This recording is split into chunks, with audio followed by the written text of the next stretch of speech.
এরপরে জুইউ জেনকে বলে যে তুমি অনেক ভালো, তুমি সবচেয়ে সাহসী এবং আমার দেখা সবচেয়ে অসাধারণ নারী। তুমি আমার দেখা অনেক পুরুষের থেকেও অসাধারণ, তুমি তাদের থেকেও অনেক শক্তিশালী। আমার মনে হয় না তুমি আর আমি ভালো জুটি। আমি উদাসীন এবং মানুষ পছন্দ করে না, কিন্তু এখন যেহেতু আমি তোমার সাথে পরিচিত হওয়ার সম্মান পেয়েছি, আমি আমার বাবা মাকে আমার সাক্ষী হতে দেব। আমি আন্তরিকভাবে তোমাকে বিয়ে করতে চাই। আমি আমার বাকি জীবনটা তোমার সাথেই কাটাতে চাই। জেন, তুমি কি আমাকে বিয়ে করবে? এই কথা শুনে জেন একদম কান্নায় ভেঙে পড়ে। জুইয়ের কথাগুলো এত পরিমাণের আবেগের ছিল যেটা তোমরা শুনলে তোমাদের মনও ছুঁয়ে যেত। তো তখন জেন বলে যে আমার বোন আর ভগ্নিপতি কি ইতিমধ্যে আমাদের বিয়েতে রাজি হয়ে যায়নি? তাহলে তুমি আবার কেন জিজ্ঞাসা করছো? তখন জুইও বলে যে কারণ রানীর আদেশ তোমার উদ্দেশ্যের চেয়ে অনেক কম গুরুত্বপূর্ণ, তাই আমি তোমাকে জিজ্ঞাসা করছি। এই কথা শুনে জেন বলে যে তুমি একা এবং তোমার উপরে নির্ভর করার মতো কেউ নেই। এদিকে আমি একটা নষ্ট মেয়ে যে বেপরোয়া আচরণ করে এবং যা ইচ্ছা তাই করে। আমরা দুজনেই অসাধারণ, আমরা কি স্বর্গের তৈরি জুটি নই? এই কথা বলে তারা দুজন হাসতে থাকে। তখন জুইও তার হাত ধরে তাকে বলে যে আমি তোমার জন্য এখানে আছি, তুমি চিন্তা মুক্ত থাকতে পারো, আমি তোমাকে সবসময় রক্ষা করব, তাই তুমি যা ইচ্ছা তাই করতে পারো। এখন তুমি মুক্ত। শুধু একটা জিনিস, হয়তো তুমি প্রতিটি দিনকে উপভোগ করতে চাও, কিন্তু আমি পারবো না। তুমি আমাকে মোহিত করেছিলে, তুমি আমাকে লোভী করে তুলেছিলে এবং আমাকে পৃথিবীর প্রেমে ফেলেছ। যদি একদিন তুমি আগ্রহ হারিয়ে ফেলো, বিরক্ত হও অথবা আমার উপরে ক্লান্ত বোধ করো, কিন্তু অন্তত আমাকে ছেড়ে যেও না। তা না হলে এই কথা শুনে জেন বলে যে তা না হলে কি? তখন জুইও বলে যে তা না হলে আমি তোমাকে যেতে দেব না, কারণ জীবন অনেক সংক্ষিপ্ত। এই কথা বলে তারা দুজন কিস করে। এই পুরো দৃশ্যটাই অনেক সুন্দর ছিল।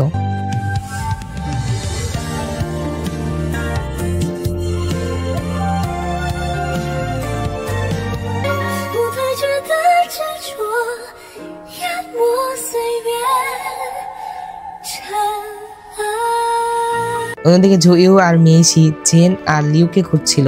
তারা অনেক টেনশনে পড়ে গিয়েছিল যে তারা দুজন কোথায় গেল। তারা যখন খুঁজছিল তখন হঠাৎ করে তাদের সামনে জেন আর লিউ চলে আসে।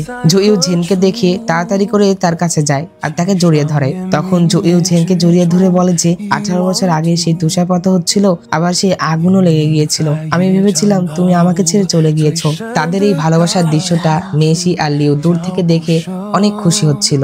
তখন জেন জুইউকে তাকে সিদ্ধ করা একটি ডিম দেয় আর তাকে বলে যে তোমার জীবন সুখী এবং দীর্ঘ হোক। এটা বলার পরে সে তাকে আবারও জড়িয়ে ধরে।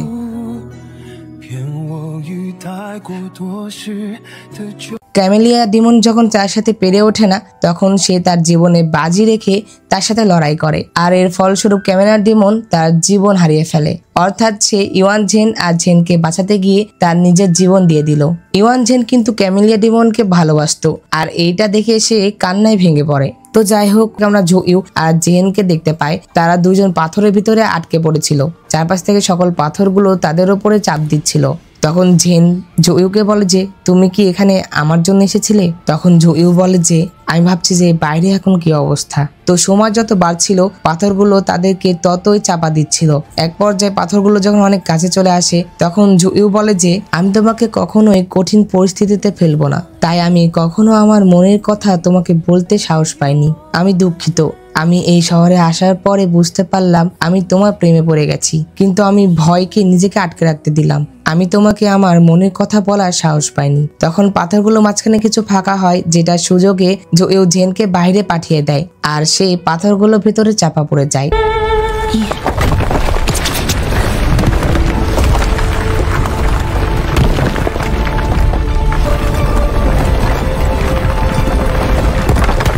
আমরা দেখতে পাই জুইউ একটি গর্তের ভিতরে পড়ে যায়। বাহির থেকে জেন অনেক কান্না করছিল আর সে জুইউ এর নাম ধরে ডাকছিল। জেন উপর থেকে অনেক চিৎকার করছিল, যেটা জুইউ শুনতে পাচ্ছিল। জুইউ সেই চোখে আঘাত করে, যার ফলস্বরূপ দেখতে পায় যে জুইউ আস্তে আস্তে মূর্তিতে পরিণত হয়।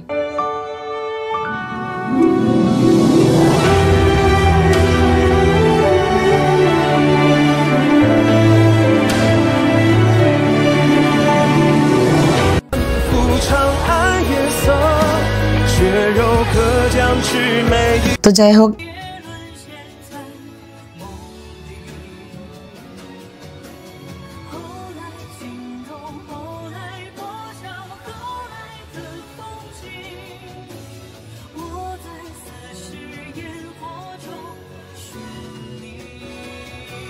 আমরা ফ্ল্যাশব্যাক দেখতে পাই যে তার মাস্টার জুইউকে কিভাবে এই সোয়ার্ডটি দিয়েছিল। 兄才是掌门继承人，掌门之位与长系剑无关，只是剑法器而已，都是斩妖除魔的。再说了，你那大师兄修行勤勉，为人正直，也不会在意的。天师之责本不应该被一柄剑困住，我更希望你带着他去见天地之大。 জুইউয়ের বাবা মা মারা যাওয়ার পর থেকে কিন্তু এই মাস্টারই তাকে লালন পালন করেছিল, যেটা যে তার মাস্টারের সাথে অনেক স্মৃতি ছিল, যেগুলো মনে করে জুইউয়ের অনেক মন খারাপ হতে থাকে।哎，小石啊，你别误会啊，不给你起名字，是因为为师掐指一算，为师知道，有朝一日你会离开长溪的。师傅不想留我。哎。 是长溪宫留不住你。জুইউ একদিন তার এই সম্প্রদায় ছেড়ে চলে যাবে, যেটা কিনা এখন বাস্তবে পরিণত হলো, যেটাতে জুইউ ভয়ে জেনকে জড়িয়ে ধরে যাতে তার উপরে সেটা না পড়ে।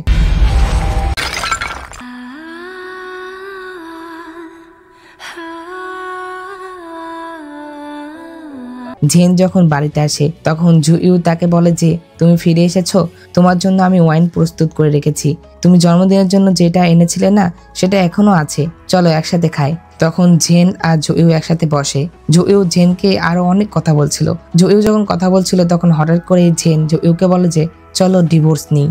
জেন যখন এই কথা বলে তখন জুইউ একদম নীরব হয়ে যায়। তখন জেন আবারও বলে যে আমি বললাম যে চলো আমরা ডিভোর্স নিই। এই কথা শোনার সাথে সাথেই জুইউ এর হাতে থাকা যে কাপটি ছিল সেটা ভেঙে যায়। তখন জেন জুইউকে বলে যে আমি জানি যে তুমি একজন সেলেস্টিয়াল মাস্টার, আর যেহেতু তুমি চাংশি প্রাসাদের একজন শিষ্য, তাই তুমি প্লিজ ডেমন আন্ডারওয়ার্ল্ডের বিষয়ে কাউকে কিছু বলো না, কারণ যদি তুমি বলো তাহলে বিশৃঙ্খলা সৃষ্টি হবে। এই কথা শুনে জুইউ জেনের হাত ধরে আর তাকে বলে যে চাংশি প্রাসাদ থেকে আসার পর থেকে আমি আর তাদের কোনো শিষ্য নই, আমি তাদের কোনো নিয়মের মধ্যে আবদ্ধও নই। এই কথা শুনে জেন জুইউ এর হাত ছাড়িয়ে বলে যে তুমি থাকো বা না থাকো, আজ থেকে এটা আর আমাদের চিন্তার বিষয় না। তো এখানে জেন জুইউকে একদম স্পষ্ট বলে দেয় যে সে আর তার সাথে থাকতে পারবে না। আর জেন এমন এমন কথা বলে যেটাতে জুইউ এর অনেক কষ্ট হয়। জেন জুইউকে আঘাত করে করে কথা বলছিল, কারণ জেন চাচ্ছিল যে জুইউ যেন তাকে ঘৃণা করে আর তাদের সম্পর্ক যেন এখানে শেষ হয়ে যায়। জেন জুইউকে বলে যে যখন আমি তোমার দিকে তাকাই তখন আমার শুধুমাত্র সেই রাতের কথাই মনে পড়ে।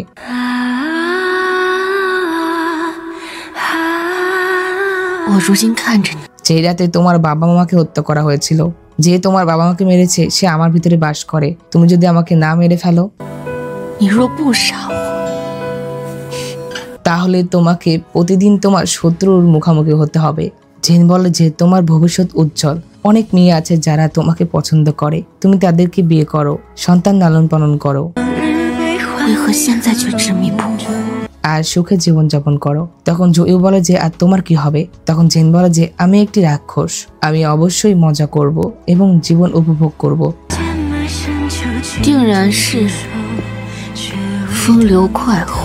এই কথা বলে জুইউ বলে যে কি বললে, আবার বলো। এই কথা শুনে জেন বলে যে আমি আমার জীবন উপভোগ করব আর মজা করব। এই কথা বলার সাথে সাথে জুইউ জেনকে জোর করে কিস করতে থাকে। তখন জেন জুইউকে সরিয়ে দিয়ে বলে যে ডেমনদের স্বাভাবিকভাবে দীর্ঘ আয়ু থাকে, তাহলে এখন যদি তুমি জোর করো শত শত বছর পরে কে তোমাকে মনে রাখবে? তুমি আর আমি শুরু থেকে ভুল ছিলাম, আমাদের একসাথে হওয়াটা ঠিক হয়নি, আমাদের আলাদা হয়ে যাওয়া উচিত, দয়া করে আমাকে যেতে দাও। এই কথা বলে জেন সেখান থেকে চলে যায়। জেন চলে যাওয়ার পরে জুইউ একটি কাগজ বের করে, যেখানে জেন লিখেছিল যে জেন তাকে কোনো সময় ছেড়ে যাবে না, তারা সারা জীবনে একসাথে থাকবে। এটা দেখে জুইউ কান্নায় ভেঙে পড়ে।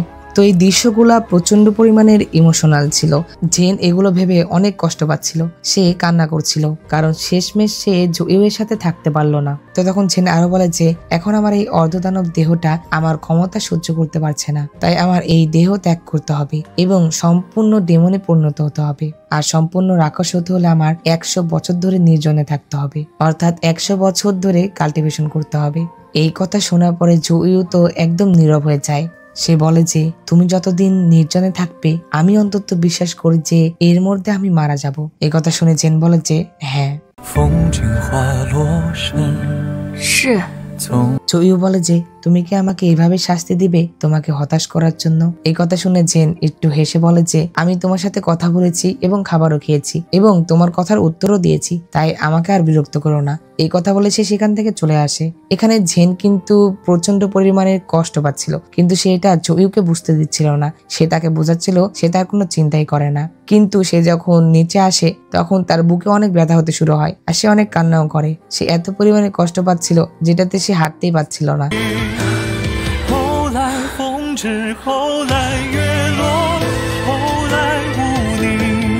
কিন্তু তখন আমরা একটি ফ্ল্যাশব্যাক দেখতে পাই। আমরা দেখতে পাই সেই হার্ব ডেমন তাকে বলেছিল যে আসলে আমি তোমার স্ত্রীকে বাঁচাতে পারবো না, কারণ সে অসুস্থ নয়, এটা তার দুর্ভাগ্য, কিন্তু আমি তোমাকে আমার আসল শরীর দিব, হয়তো কোনো একদিন আমি তোমার কাজে লাগতে পারি। এই কথা বলে হার্ব ডেমন তার আসল রূপ অর্থাৎ জুইউ হার্বে পরিণত হয়, যেটা কিনা জুইউ কিছুদিন আগে ঝেনকে দিল। এই ফ্ল্যাশব্যাক মনে করার পরে জুইউ কাঁদতে থাকে, কারণ সে তো জানতো যে ঝেনকে সে বাঁচাতে পারছে না।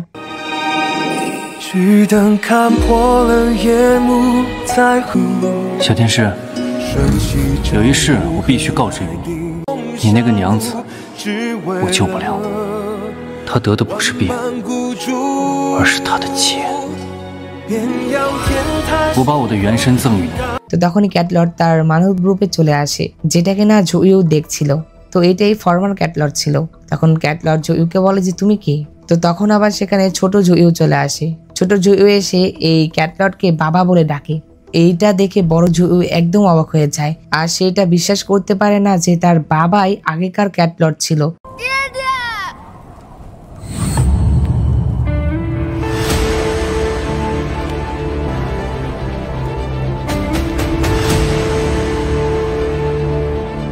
আসলে জুইউ যখন ছোট ছিল তখন সে জানতো না যে তার বাবা ক্যাটলর্ড ছিল। তখন ব্ল্যাক স্নেক ডেমন মেসির জন্য ইল্ডার হুইয়ের সাথে লড়াই করে।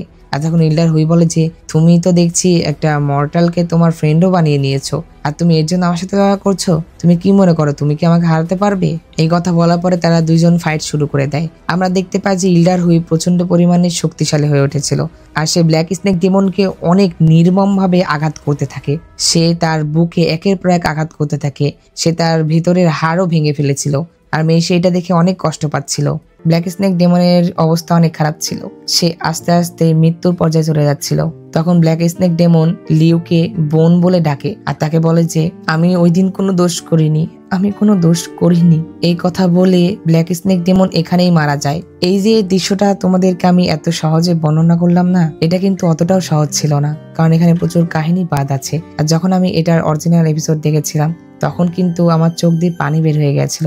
সত্যি এই সিনটা এত পরিমাণে ইমোশনাল ছিল যা বলার মতো নয়। আমার নিজেরও অনেক খারাপ লাগছে যে শেষমেশ এই স্নেক ডেমনটাও মারা যাবে। তো যিশু যখন দেখে যে ঝেন একদম সম্পূর্ণ ডেমন হয়ে গেছে, তখন সে বলে যে তাহলে সত্যি তোমার আর আমার হেল্পের প্রয়োজন নেই। এই কথা বলে সে ঝেনের দিকে আক্রমণ করে, কিন্তু আমরা দেখতে পাই সেই আক্রমণটা সে নিজের দিকেই নেয়। তো তখন সকল পিন তার ভিতরে ঢুকে যায়। এটা দেখে জেন তাড়াতাড়ি করে তার কাছে যায়। জেন অনেক কষ্ট পাচ্ছিল। তখন যিশু জেনকে বলে যে যেহেতু এখন আমি তোমার আর কোনো কাজে আসবো না, তাহলে আমি চাই না যে তোমাকে আমি আর কষ্ট দিই। এই কথা বলে যিশু এখানেই মারা যায়। তো যিশু মারা যাওয়াতে জেন প্রচন্ড পরিমাণে কান্না করে, কারণ যত যাই হোক না কেন সে তো ছোটকাল থেকেই জেনের সাথেই ছিল। জুইউ তো পরে আসলো, কিন্তু 18 বছর ধরে সে জেনের সাথে আছে, যেটাতে জেনের অনেক কষ্ট হয়।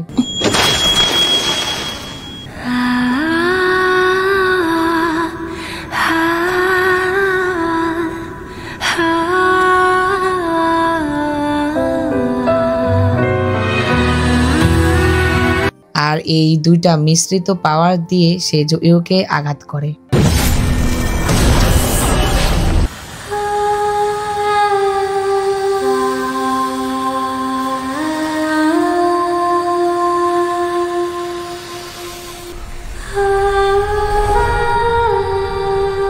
তো তখন ঝেন জুইউকে বলে যে আমরা যখন বিয়ে করেছিলাম তখন আমি ভেবেছিলাম যে আমি শুধুমাত্র এটা একটা আলাদা এক্সপেরিয়েন্স নিচ্ছি, কিন্তু আমি কখনো এটা ভাবিনি যে ভবিষ্যতে এত কিছু হতে পারে। জেন যখন এই কথা বলে তখন আমরা জেন আর জুইউয়ের অনেকগুলো স্মৃতি দেখতে পাই। এই স্মৃতিগুলো মনে করার পরে জেন জুইউকে বলে যে আমি সত্যি অনেক দুঃখিত, তুমি প্লিজ আমাকে ক্ষমা করে দিও। এই কথাগুলো শুনে জুইউ বলে যে তুমি ক্যাট লর্ড, আর এটা শুধুমাত্র একটা দুর্ভাগ্য ছিল। আসলে সত্যি লাইফটা অনেক ছোট। একথা বলে যখন জুইও ঝেনের গায়ে হাত দিতে যাবে তার আগেই সে মারা যায়। তো তখন এটা দেখে ঝেন কান্নায় ভেঙে পড়ে। সে জুইকে জড়িয়ে ধরে আর প্রচন্ড পরিমাণে কান্না করতে থাকে। তো এই সিনটা অনেক ইমোশনাল ছিল।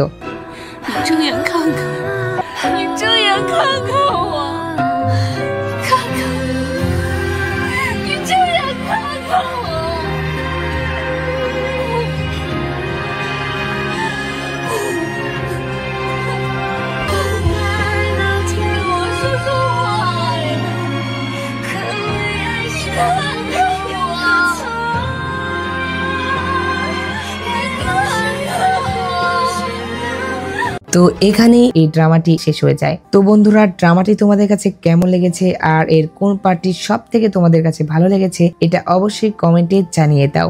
আমি যথেষ্ট চেষ্টা করছি তোমাদেরকে ড্রামাটা একদম ভালোভাবে ব্যাখ্যা করার জন্য। আমি আশা করি যে আমি ভালোভাবে তোমাদেরকে বুঝাতে পেরেছি। তো ভিডিওটি যদি ভালো লেগে থাকে তাহলে অবশ্যই একটি লাইক করে দাও, আর এমনই সুন্দর সুন্দর ড্রামা দেখতে হলে অবশ্যই আমার চ্যানেলটি সাবস্ক্রাইব করে পাশে থাকা বেল বাটনটি অলে ক্লিক করে দাও, যাতে পরবর্তী ভিডিও নোটিফিকেশন সবার আগে তোমার কাছে পৌঁছে যায়।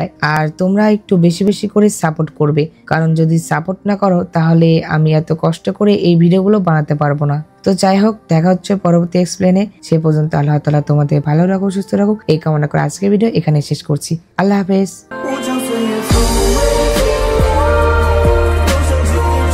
তো এখানেই এই পার্টটি শেষ হয়ে যায়। তো বন্ধুরা, ড্রামাটি তোমাদের কাছে কেমন লেগেছে আর এর পরবর্তী পার্ট চাও কিনা এটা অবশ্যই কমেন্টে জানিয়ে দাও। আর তোমরা যারা আমার চ্যানেলে নতুন তারা অবশ্যই চ্যানেলটি সাবস্ক্রাইব করে পাশে থাকা বেল বাটনটি অলে ক্লিক করে দাও, যাতে পরবর্তী ভিডিও নোটিফিকেশন সবার আগে তোমার কাছে পৌঁছে যায়। আর হ্যাঁ, ভিডিওতে অবশ্যই লাইক দিতে ভুলবে না। তো দেখা হচ্ছে পরবর্তী এক্সপ্লেনে। সে পর্যন্ত আল্লাহ তাআলা তোমাদের ভালো রাখুক, সুস্থ রাখুক এই কামনা করে আজকের ভিডিও এখানেই শেষ করছি। আল্লাহ হাফেজ।